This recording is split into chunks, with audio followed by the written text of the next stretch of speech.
Assalamualaikum warahmatullahi wabarakatuh. Bismillahirrahmanirrahim. Innal hamdalillah nahmaduhu wa nasta'inuhu wa nastaghfiruh wa na'udzu billahi min shururi anfusina wa min sayyiati a'malina. May yahdihillahu fala mudilla lahu wa may yudlil fala hadiya lahu.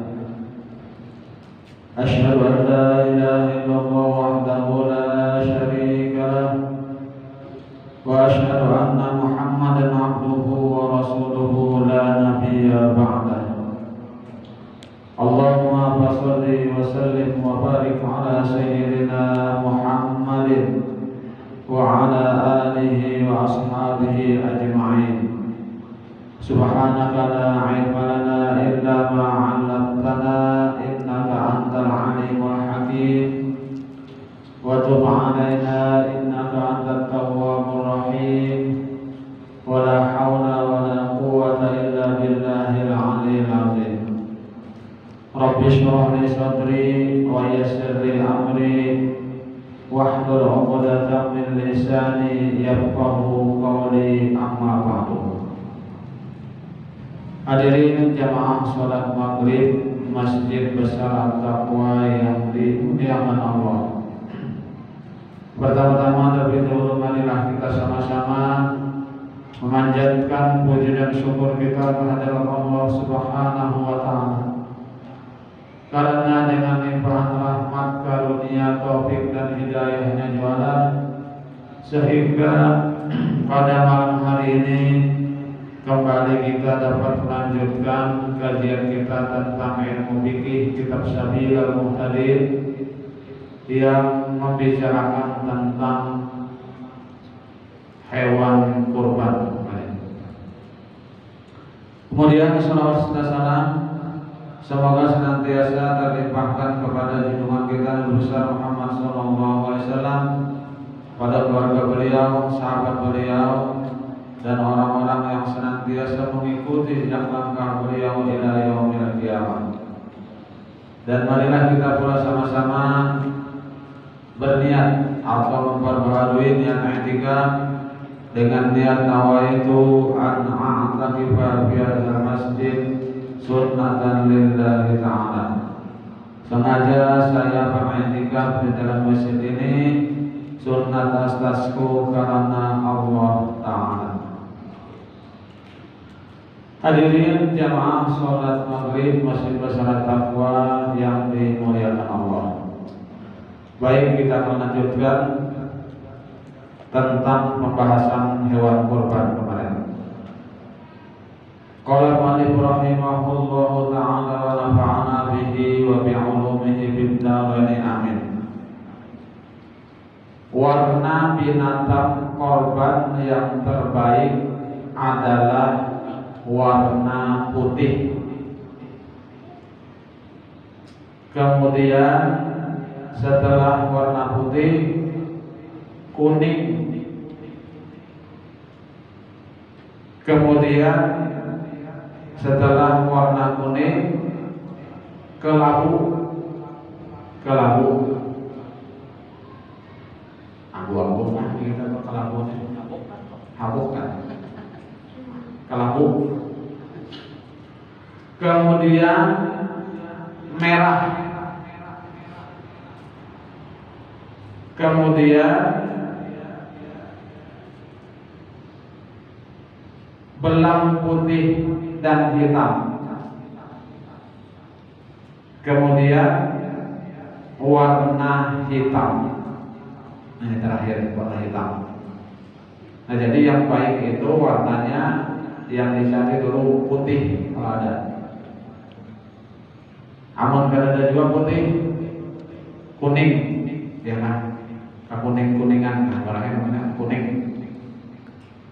Kalau ada juga misalnya kuning warna kelabu,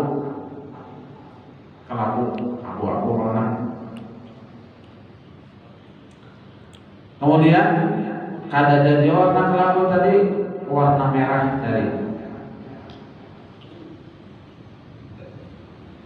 Kadadajo umpamanya warna merah, belang putih dan hitam, artinya bebelang putih lawan hitam.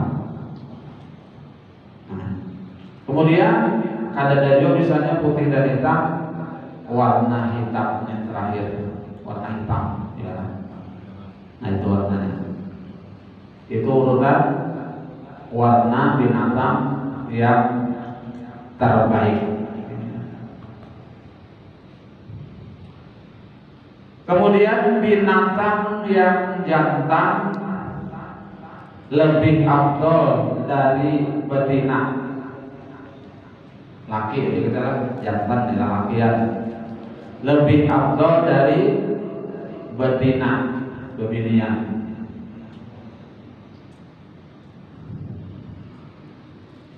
Kalau jantan tidak ada,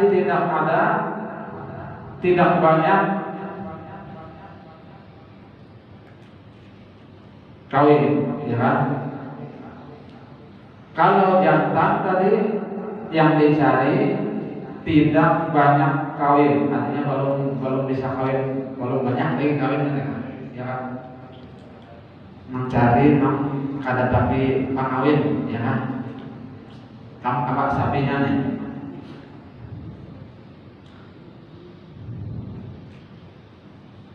Dan kalau sudah banyak kawin, maka yang betina yang belum pernah melahirkan lebih baik dari jantan yang sudah banyak kawin. Rupanya banyak kawin itu kurang kira-kira kurang gagah. Kebanyakan kawin, yuk. Jadi misalnya kalau ada jual yang kayak itu tadi, ya kan, cari betina yang belum melahirkan lebih baik daripada yang banyak kawin tadi. Ya. Betina tapi belum melahirkan itu lebih baik. Lebih baik daripada yang sudah melahirkan.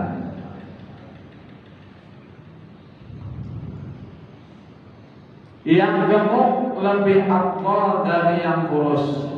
Jelas ya? Seekor yang gemuk lebih baik dari 2 ekor yang kurus. Seekor yang gemuk lebih baik dari 2 ekor yang kurus. Sekalipun keduanya mempunyai warna yang baik dari kedua jantan tadi. Karena berkorban dengan yang gemuk tanda membesarkan korban, dan terdahulu telah diterangkan di dalam hadis agar membesarkan korban. Yang ujar Bilal, yang azimu dohayakum, besarkanlah, artinya cari yang gemuk, korban kamu.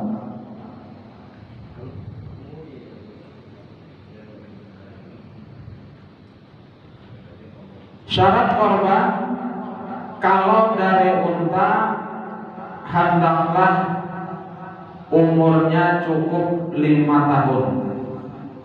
Ini kalau unta, ya kan? Hendaklah umurnya cukup 5 tahun. Itu kalau unta.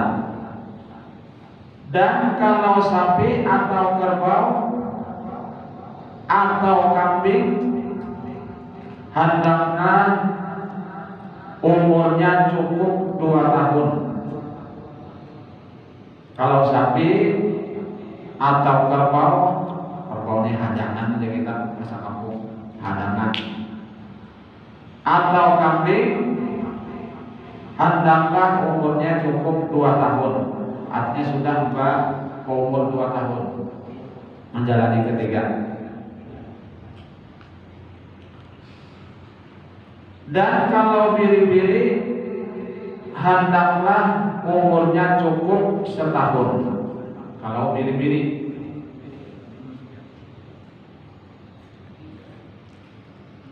Tetapi kalau giginya telah gugur sebelum cukup setahun, maka memadailah biri-biri tadi.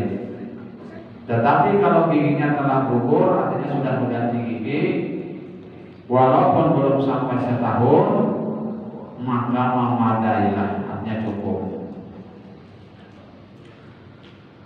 Disyaratkan binatang korban itu tidak cacat yang dapat mengurangi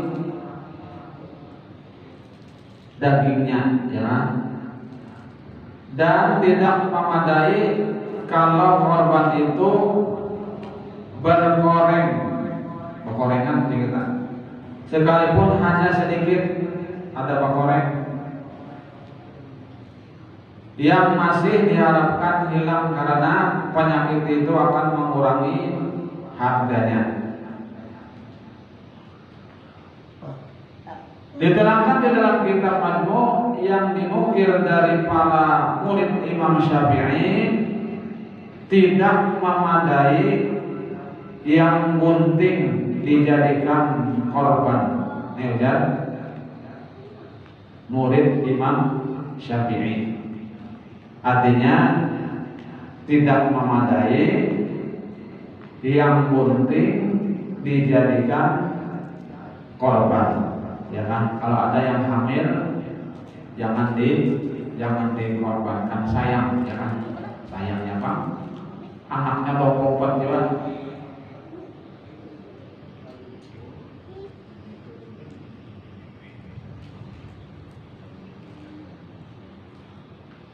Syekh Azra'i berkata, yang diperbuat oleh Syekh Abu Hamid dari semua yang mengikutinya, dan inilah pula yang disahihkan oleh Syekh Sarbaini di dalam kitab Mughni. Artinya Syekh Azra'i berkata yang diperbuat oleh Syekh Abu Hamid dan semua yang mengikutinya, dan inilah pula yang disahihkan oleh Syekh Sarbaini di dalam kitab Mughni. Jadi yang gunting tadi itu tidak memadai, artinya kada cukup untuk dijadikan hewan kurban.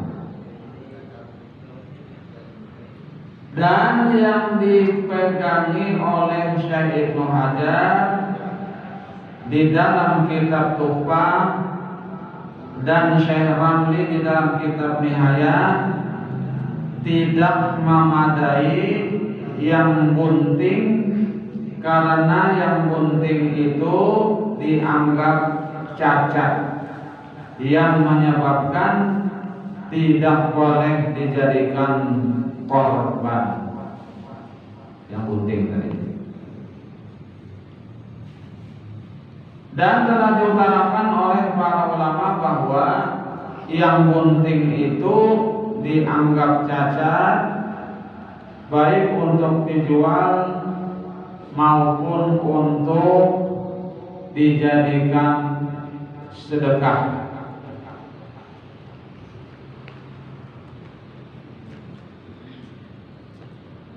Jadi para fuqaha, ulama fikih dikatakan bahwa berpendapat yang gunting itu dianggap cacat baik untuk dijual maupun untuk dijadikan sedekah. Namun disebutkan oleh Ibnu Rim'ah di dalam kitab Kifayah bahwa gunting itu memadai dijadikan korban. Ujar pendapat Ibnu Rim'ah, ya.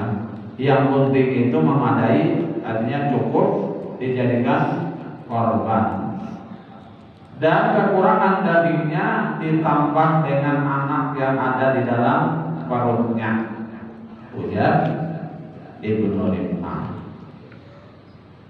Namun pendapat ini ditolak oleh para ulama karena menyalahi yang dikutip dari murid-murid Syafi'i.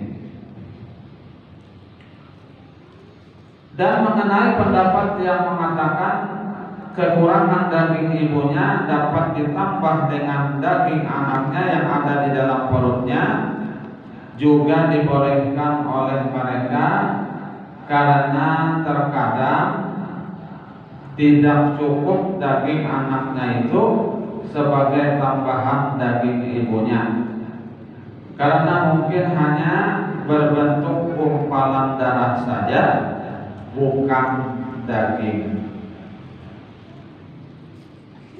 Dan lagi dengan bertambah daging tidak mengurangi cacat. Karena itulah tidak memadai dijadikan kurban yang pincang lagi gemuk atau yang berkoreng lagi gemuk, karena gemuknya tidak dapat menghilangkan cacat, pincang dan korengnya.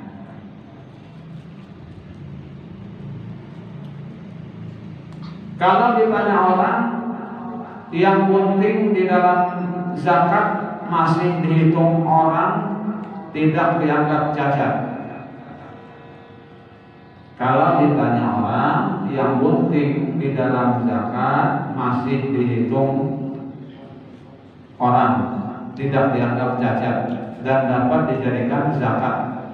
Dan karena yang bunting tidak dapat dijadikan korban, dan apa perbedaannya? Ya kan, ini misalnya ditakuni orang, ya kan, yang bunting itu di dalam zakat masih dihitung, ya kan, masuk hitungan. Tetapi kenapa kalau kapan dijadikan kurban itu tidak boleh, gitu ya? Apa perbedaannya? Jawabnya bahwa perbedaannya yang dimaksudkan pada zakat itu keturunannya, bukan karena baik dan banyak dagingnya. Jadi di dalam zakat itu dimaksudkan pada zakat itu adalah keturunannya, bukan karena banyak baik dan banyak dagingnya. Dan yang dimaksud dalam korban itu cantik dan banyak dagingnya, bukan keturunannya. Itu bedanya, ya kan? Kalau untuk kurban itu cari yang banyak dagingnya.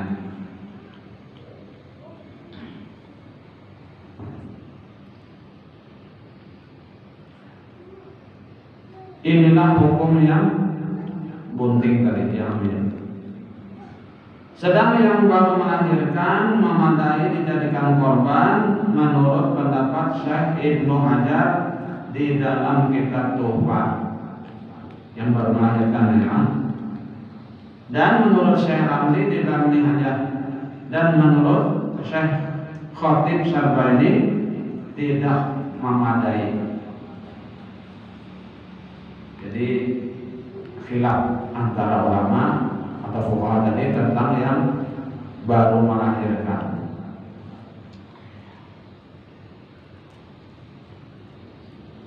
Disyaratkan jangan sangat timpang. Sekira jalannya lebih lambat dari jalan manusia kalau berjalan menuju padang rumput. Misalnya nih, sapinya timpang, artinya cacat istilahnya. Jangan terlalu timpang, jangan terlalu timpang badan. Amun kalau itu jangan pernah cacat, ya, cari yang sempurna.